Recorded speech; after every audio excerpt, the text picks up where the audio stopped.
The Sherlock Holmes Advent Calendar. The Redeemer's Coming, by Sir Arthur Conan Doyle and Nora Godwin.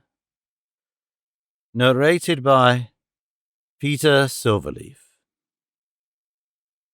10. The Artist's Secret. After the partly informative, partly bizarre, albeit largely inconclusive questioning of the remaining 24 friars, it was already late afternoon, and we retreated to the dining room, which was still empty for the time being, but would soon fill with all the inhabitants and temporary guests of the abbey. Outside, beyond the massive, thick walls of the building, a snowstorm was seemingly endless. At least in this respect I kind of understood Brother Gabriel's apocalyptic forebodings a little. We were sitting again in our usual places near the door. Holmes was not really present at the meal, since he devoted himself to the analysis of the 2 books he had taken. In front of him were both books, the Bible of Brother Emmanuel and Mendel's Doctrine of Inheritance. Alternately, or even at the same time, he hastily scrolled through the scriptures, and in the meantime he sank into an almost trance-like state to think. In short, Holmes was unresponsive, so I was looking for a conversation with Lestrade. "Well, Inspector," I began, "what is your conclusion of the questioning?" "That this is the last time I am in a monastery," Lestrade replied grumpily. "I am not surprised that friars seem to be their own kind, but within these walls lies a special collection of lost clowns, know-it-alls, madmen, and the worst of all, a majority of indifferent people. 2 murders and a highly dangerous arson have taken place here, and most monks pretend that nothing has happened. How much worse can it get?" I understood Lestrade's bitterness, but I also had to take up the cudgels for our fellow Franciscans. "You must understand," I explained, "that these people dedicate their whole lives to God. They trust Him unconditionally. In this respect, everything that happens, whether positive or negative, is ultimately God's will. With this in mind, you may sometimes come across as indifferent to certain difficulties." "I understand that," replied the inspector. "I am no stranger to trusting God and the resulting serenity, but 2 of them have died by the hand of one of them. If I was a friar in this convent, it would worry me, though not to the extent of Brother Gabriel. He seems to have lost his marbles. We have to keep an eye on him. He might even be the killer." When I was about to make a joke about Lestrade, Holmes spoke up. "Eureka!" he exclaimed, banging on the table with his flat hand. "A secret stash," Holmes said. He opened the last page of the Bible before our eyes and pointed to the inside of an envelope. "Here, a side has been glued to its edges directly on the cover, thus creating a secret compartment." "But what's in it?" I asked impatiently.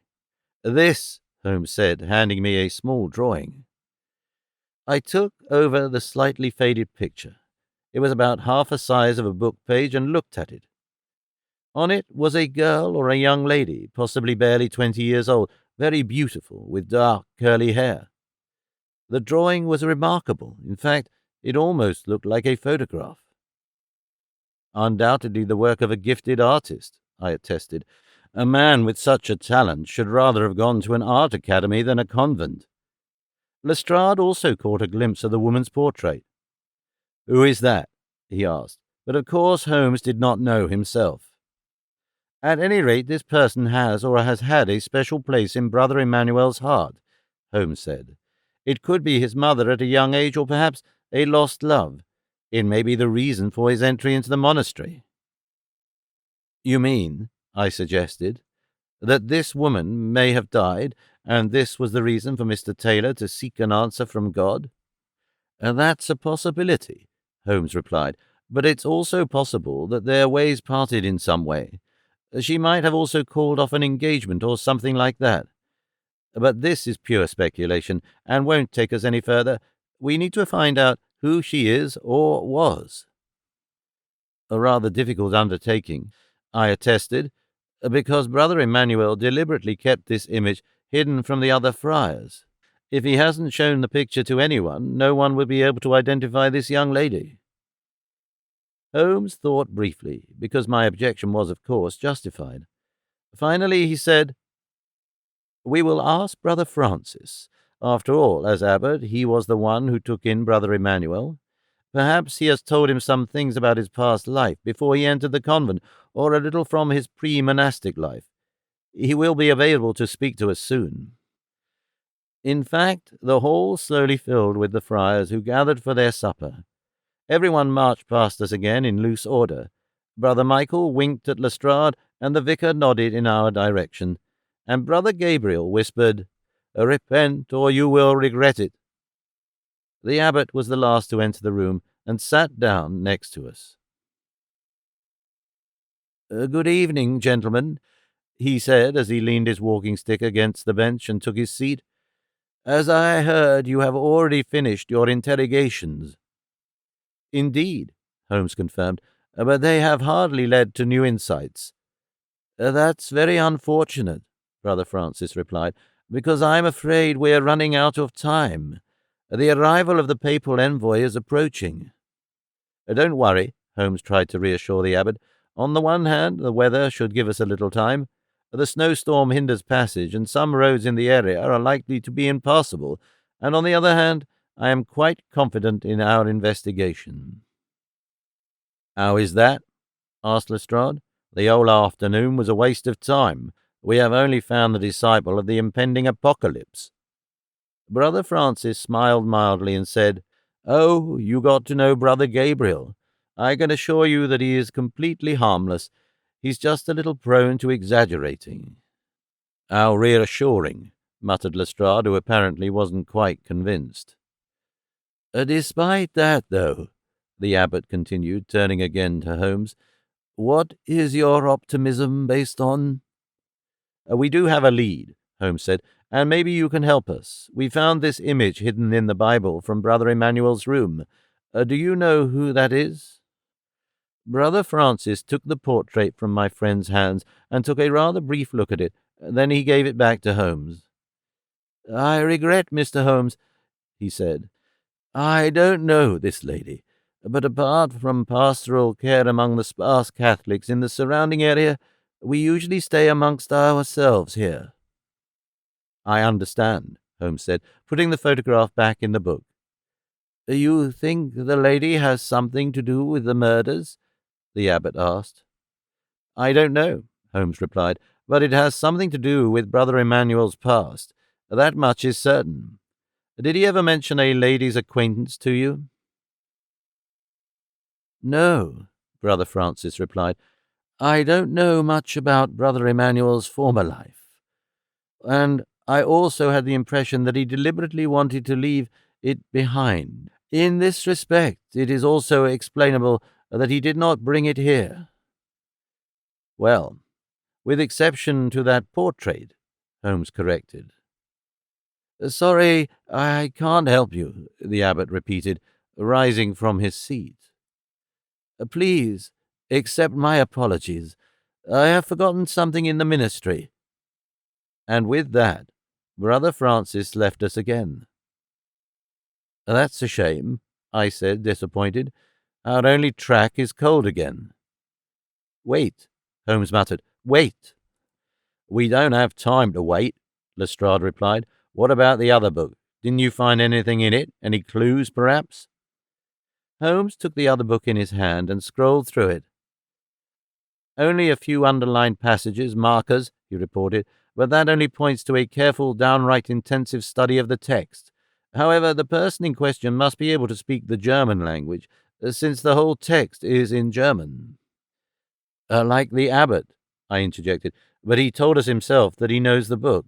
"Let's think back to the interrogations," Lestrade suggested. "Some of the friars were not from England. Some of them had a telling accent." Holmes shook his head. "They were mainly Irish, as well as a Spaniard and a Sicilian," he recalled. "No German, no Austrian, no Swiss." "Well, that puts us at another dead end. I can't get a picture of this," the inspector lamented. Holmes suddenly smacked himself on the forehead. Lestrade's words apparently had a reminding effect on him. A crucial thought had run through his head. "The German pictures!" he shouted. "What a fool I am! We are blind as bats!" Immediately he got up and left the dining room as quick as possible, since he was still walking with his crutch. Lestrade and I had no choice but to follow him. "I see we're in a hurry," the inspector said. "But where do we go, if I'm allowed to ask?" "We're going on a tour to northern German cities," Holmes explained, "and we're starting in the library." Immediately afterwards we arrived at the place. We stepped in and Holmes said, "Voila, gentlemen," as he pointed his right hand at the walls between the bookshelves. He pointed at an ink drawing hanging on the walls, which I had barely noticed before. Now that I took a closer look, I noticed that the portrait of the young lady was of much more finesse.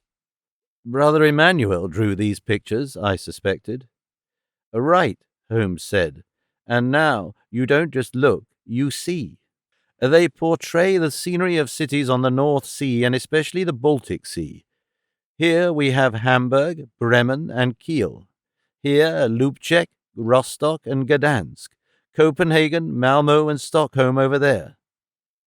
It was astonishing that Holmes recognized these cities immediately, but this also spoke for the artist's ability to realistically represent them. "There are only small inaccuracies," Holmes continued. "See here, the 7 church towers of Lübeck's old town. There are only 6. This means that the artist has drawn them out of his memory. He must have been there, probably several times." "Extremely remarkable," I said. "But what do you conclude from this?" "Mr. Taylor was still a young man when he entered the monastery," Holmes said. "He must have visited all these cities in a short time, and there is one thing that seems possible to me. He must have been on a ship that regularly approached these destinations. We can therefore assume that Mr. Taylor had been on a North German merchant ship for a while and, by the way, became familiar with the German language accordingly."